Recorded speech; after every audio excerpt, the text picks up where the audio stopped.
Okay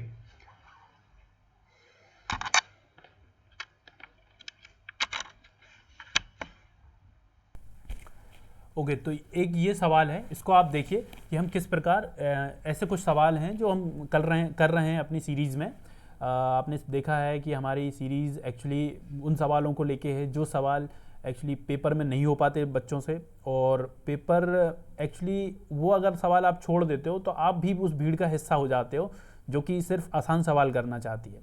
और अगर आप भीड़ का हिस्सा हैं तो आपका सिलेक्शन भी उसी रेशियो में हो जाता है। और अगर आप इस प्रकार के कुछ सवाल हैं जो लोग छोड़ते हैं उनको आप अटेम्प्ट करते हो और सही कर जाते हो तो आपको इसका फ़ायदा बहुत ज़्यादा मिलता है। आपके जैसे भी एग्ज़ाम आपकी पोस्ट प्रेफरेंस जो आपके 5-10 नंबरों से अलग हो जाती है फाइनल सिलेक्शन में, पीछे छूट जाती है। तो इस प्रकार के सवाल हम इस सीरीज़ में लेने वाले हैं। जैसे कि ये सवाल आपको दिख रहा होगा, ये सवाल कुछ ऐसे चुनिंदा सवालों में से हैं जो CHSL हो, CPO हो, CGL हो, उनमें हर SSC के एग्ज़ाम में आ रहा है और बच्चे इसका एक जो तोड़ है वो नहीं जान पा रहे हैं। पहले क्या होता था, पहले हमसे बेसिकली एक्स पूछ लिया जाता था और हम उसको एक ये ऑप्शन से रख के हम उसका आंसर निकाल देते। लेकिन अब क्या हो गया है, एसएससी थोड़ा चालाक हो गया है और इधर वो एक्स ना पूछ के कुछ उसकी या तो मीन प्रोपोर्शनल पूछ लेगा या थर्ड प्रोपोर्शनल पूछ लेगा, ऐसे कुछ सवाल पूछ रहा है, एवरेज पूछ लेगा, तो वो सारी चीज़ें टफ हो जाती हैं थोड़ी। तो इस प्रकार के सवाल आप किस प्रकार बिल्कुल सेकंड्स में, मैं कहूँगा बिल्कुल सेकंड्स में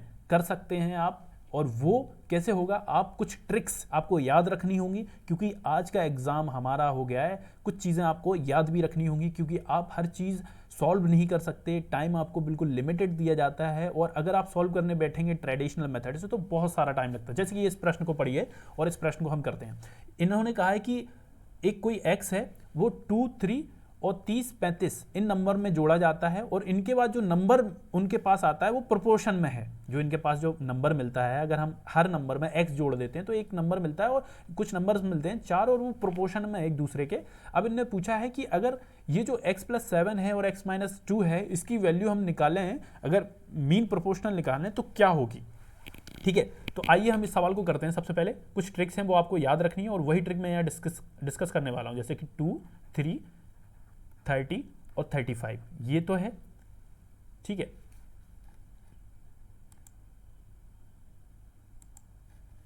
सॉरी ये थोड़ा मिटाना पड़ेगा यार, ये बाहर निकल रहा है स्क्रीन के। ये 2, 3 और 35, तो आपको क्या करना है कि इनका आपने डिफरेंस लिया, कितना आया 1, इनका डिफरेंस लिया आपने, कितना आया 5।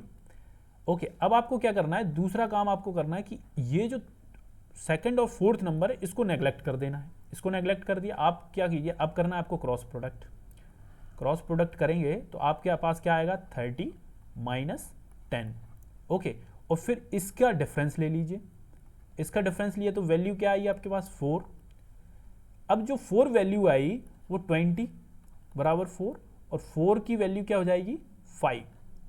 ये क्या है आपके पास 1 की वैल्यू क्या हो जाएगी 5। ओके, तो ये आपके पास क्या है, ये आपके पास x आ गया बेसिकली, मतलब कि x की वैल्यू कितनी हो गई 5।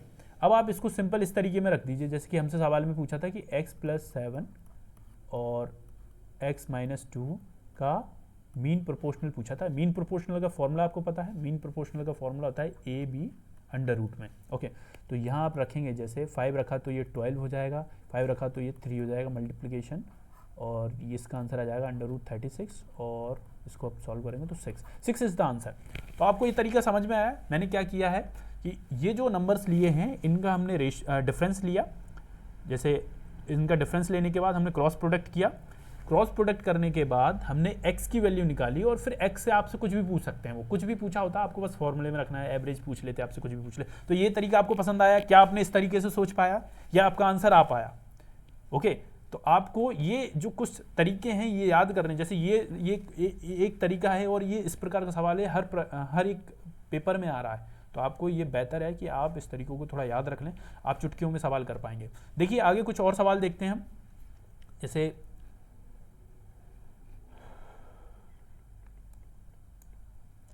ये सवाल देखिए आप। इस सवाल में आप पाएंगे कि जो हम इनकम टैक्स कर जो रेशियो लगाते थे हम इनकम टैक्स जिसमें सेम होती थी, और हम क्या करते थे इनकम और रेट के रेशियो से हम आंसर निकाल देते थे, उनके रेशियो लेके उनकी वैल्यू निकाल के। तो आप इस सवाल को देखिए और कोशिश करिए आपसे ये सवाल हो पाता है कि नहीं। सवाल कह रहा है कि अगर एक आदमी है, उसकी एनुअल इनकम 5 लाख रुपए बढ़ जाती है और उसका इनकम टैक्स की जो रेट थी वो 12 से 10 हो जाती है, लेकिन अभी वो क्या कर रहा है, अभी 10,000 रुपए है जो इनकम टैक्स वो और ज़्यादा भर रहा है। तो आपको थोड़ा समझने की, इसमें लॉजिक लगाने की चीज़ है कि अगर वो 10% टैक्स अभी भर रहा है, 10% टैक्स वो भर रहा है और 10% ज़्यादा 10% टैक्स भर रहा है, और अभी उसकी वैल्यू क्या आ रही है कि 10,000 रुपये टैक्स भर रहा है, 10,000 रुपये टैक्स ज़्यादा भर रहा है। ओके, तो 10,000 रुपये टैक्स किसका होगा 10% के हिसाब से? ये तो आपको समझ में आता है कि 1 लाख का अगर 10% निकालें तो 10,000 होता है, तो मतलब कि 1 लाख रुपए का वो टैक्स भर रहा है 10%। अब आप ये काम कीजिए, इसमें क्या कीजिए, आप 1 लाख रुपए ये मान लीजिए कि 1 लाख रुपए वो कम कमा रहा था, मतलब कि 5 की जगह वो सिर्फ 4 लाख रुपए ज़्यादा कमा रहा था। तो अगर आप 4 लाख ज़्यादा कमा रहे थे तो आपको टैक्स ज़्यादा नहीं देना पड़ेगा 10,000, और 10,000 टैक्स ज़्यादा नहीं देना पड़ेगा, तो इसका मतलब क्या हुआ कि आपका इनकम टैक्स जो आप पहले भर रहे थे वही इनकम टैक्स आप अभी भर रहे हैं आप। तो आप देखिए इनकम टैक्स की आपको पता है फॉर्मूला क्या होता है इनकम टैक्स का होता है इनकम इंटू रेट। ठीक है, अब यहाँ रेट क्या है, रेट 12 से 10 हुई है और इनकम का पूछा है। अगर इसको अब हमें बराबर करना है, 1 करना है, तो इनकम की रेशियो क्या होनी चाहिए, इनकम की रेशियो 10:12 होनी चाहिए, तभी तो कटेगा और 1 हो जाएगा और बराबर हो जाएगा दोनों केस में। ठीक है, तो आपको क्या करना है, इनकम की आपने जो रेशियो निकाला वो 5:6 आया, और 5 से 6 होने में कितनी यूनिट का डिफरेंस था, 1 यूनिट बढ़ा।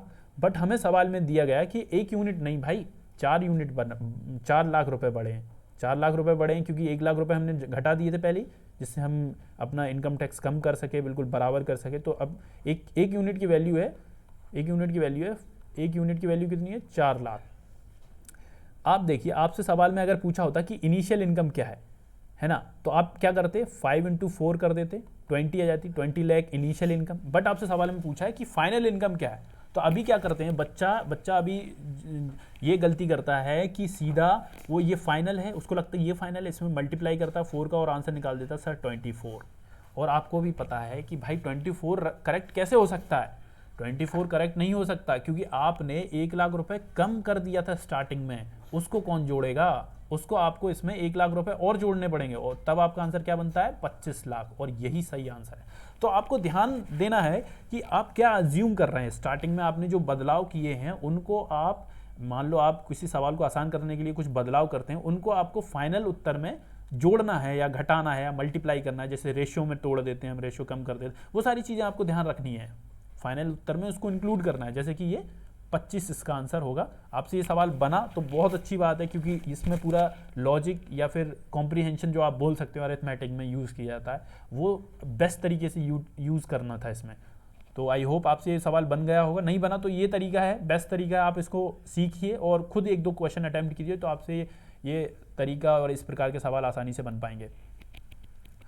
जैसे एक सवाल है आपकी स्क्रीन के ऊपर कि 180 लीटर है कोई मिक्सचर है, उसमें से कुछ जूस और पानी का मिक्सचर है, किस रेशियो में, 7:5, उसमें से 2x लीटर्स वो मिक्सचर में से निकाल देता है और उसको x लीटर और ऐड कर देता है जो बचे हुए मिक्सचर में, और उसका जो फाइनल रेशियो है वो 7:9 आ जाता है उसके पास। तो आपसे x की वैल्यू पूछिए।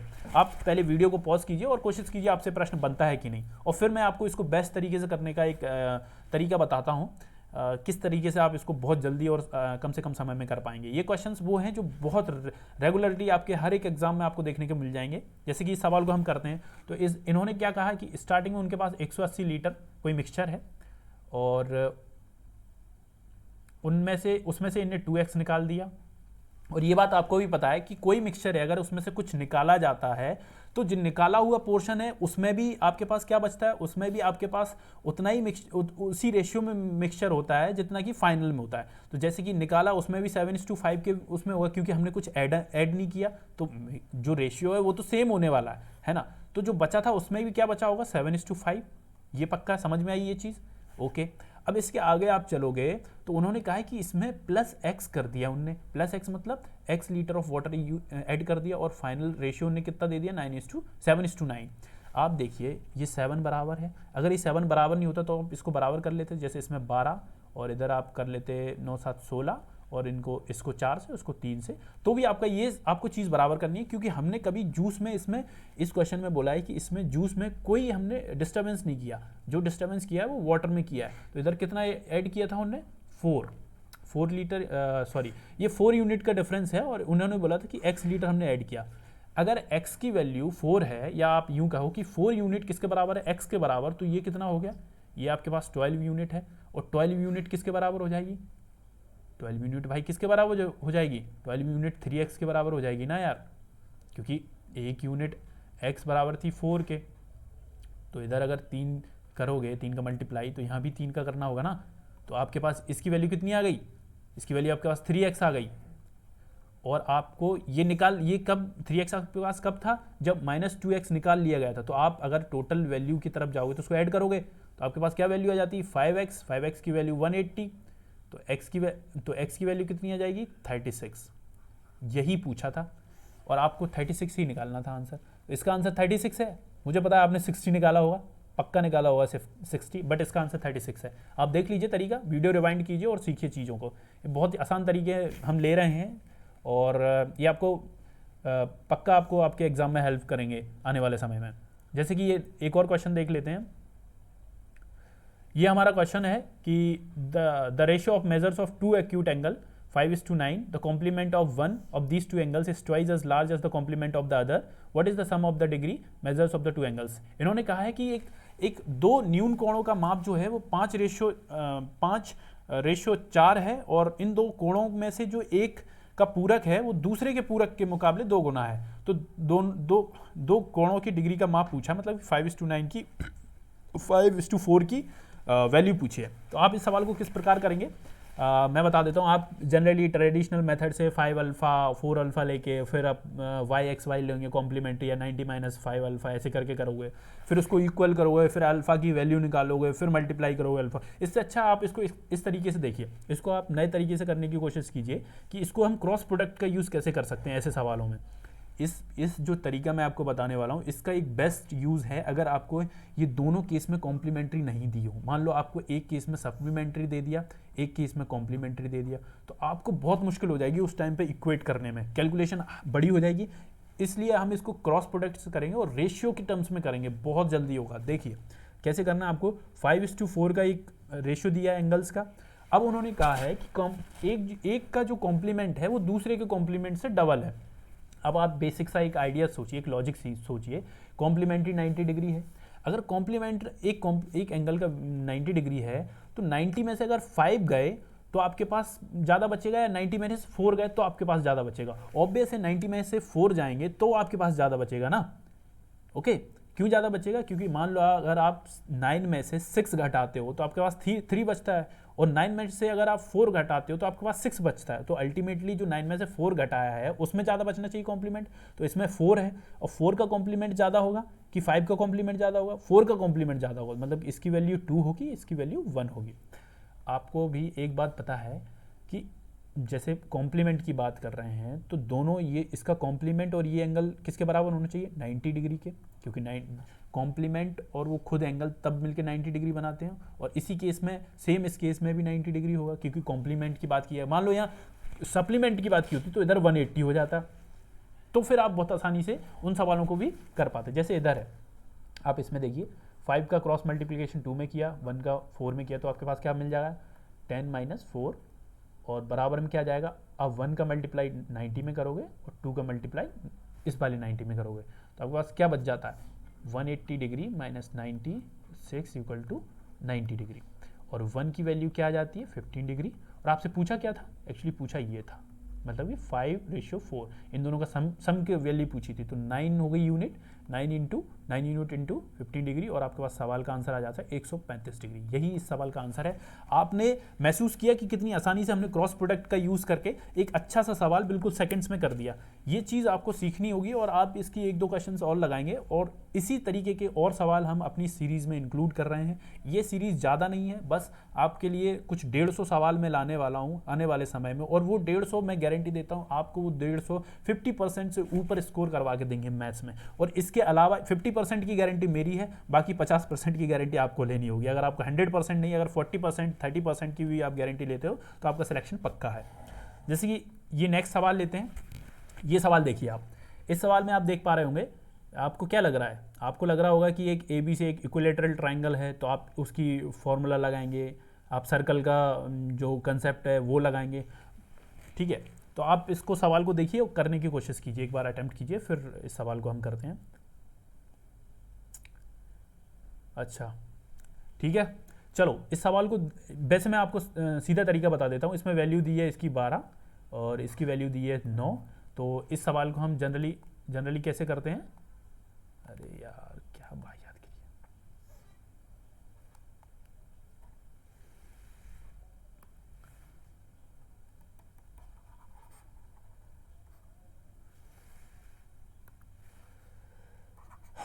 ओके, तो ये 9 और ये 12, और अगर हमसे ये सवाल ये आंसर पूछा है तो हम सीधा क्या करते हैं, 12 और 9 को प्लस कर दोगे तो आपके पास आंसर आ जाएगा 21। और यही सवाल का आंसर है। लेकिन ये आपको रटना नहीं है, इसको मैं बताता हूँ ये क्यों है। इसके लिए आपको एक साइक्लिक क्वाड्रिलेटरल का जो प्रॉपर्टी होती है उसको याद करनी है। जैसे साइक्लिक क्वाड्रिलेटरल की प्रॉपर्टी क्या होती है कि जो डायगनल्स हैं, अगर साइक्लिक क्वाड्रिलेटरल है उसके जो डायगनल्स हैं, जैसे इसमें डायगनल्स क्या हैं, PC गुणा AB, ओके, वो किसके बराबर होंगे? वो बराबर होंगे PB की अपोजिट साइड में क्या है, PB के अपोजिट साइड में AC है, तो इसका इनटू, और फिर प्लस BC की अपोजिट साइड में क्या है, PA, तो BC इंटू PA, ठीक है। ये फॉर्मूला है, इससे आप इसका आंसर निकाल सकते हैं। जैसे कि अब हमें क्या करना है कि इक्विलेटरल ट्राइंगल है तो इसकी वैल्यू A होगी, क्योंकि तीनों साइड्स बराबर होनी चाहिए, इसकी भी A होगी। आप इन साइड्स की वैल्यू को यहाँ रखेंगे तो आपको क्या मिलेगा, आपको मिलेगा PC मल्टीप्लाई बाई AB, और AB का यहाँ वो क्या है, लेंथ A दिया गया है, और इधर भी आप देखोगे PB, ओके, PB की यहाँ क्या है लेंथ 9 सेंटीमीटर, और मल्टीप्लाई में क्या है AC, और इसकी वैल्यू A है, प्लस BC की वैल्यू क्या है A, और PA की वैल्यू 12। तो आप देख पा रहे होंगे A कॉमन लेके कट जाएगा सारे में। आपसे PC पूछा था, तो 9 + 12 इक्वल टू व्हाट, आंसर हो जाएगा आपके पास 21। और यही इस सवाल का आंसर है। इस प्रकार आपको चीज़ें बहुत आसान हो जाएंगी, बस आपको कुछ चीज़ें याद रखनी होंगी, क्योंकि अभी जो समय है वो समय है याद, कुछ चीज़ें आपको याद रखनी है, कुछ आपको कंसेप्ट लगाने हैं, और आप इसी प्रकार एग्जाम को निकाल सकते हो। आपको लगता है कि आप कंसेप्ट यूज़ करके हर सवाल में आप डेरिवेशन लाएंगे, आप फॉर्मूला निकालेंगे, आप ट्रेडिशनल वे से एक्स वाई मान के करोगे तो बहुत लंबा हो जाएगा। और वैसे भी एक्स तो मानना ही नहीं चाहिए, क्योंकि एक्स मानोगे तो फिर बहुत दुख होता है इंसान को, एक्स हमेशा दुख ही देता है, ठीक है। चलिए आगे और सवाल करते हैं इसी प्रकार के, बने रहिए और नई नई चीज़ें आपको इस सीरीज़ में सीखने को मिलेंगी। और इस सीरीज़ के ख़त्म होते ही हम कुछ ऐसी बेस्ट आपको बोलें कि जो कुछ ऐसे मिनिमम क्वेश्चंस, जो बेसिक क्वेश्चंस की जो कॉम्बिनेशन है 100 और 150 क्वेश्चंस, मेरा मानना है कि आपको सिर्फ 500-600 क्वेश्चन करने हैं, और उन 500-600 क्वेश्चन में आपको सिलेक्शन लेना है। जैसे कि क्लरिकल लेवल हो गया, आपका कोई भी एग्ज़ाम हो, MTS हो गया, या डिफेंस में कोई एग्ज़ाम क्लियर करना चाहते हैं, XY ग्रुप का, एयरफोर्स का, या कांस्टेबल का, किसी भी स्टेट का, तो ये जो बेसिक मैथ है वो आपको इन 250-500 सवाल करने से अगर आपकी जॉब लगती है, तो मुझे नहीं लगता कि आपको पूरा कोर्स या फिर कहीं और किसी बार बार अलग अलग जगह भागने की ज़रूरत है। चलिए और सवाल करते हैं और बात करते हैं आगे किस प्रकार के सवाल और आ सकते हैं हमारे एग्ज़ाम में।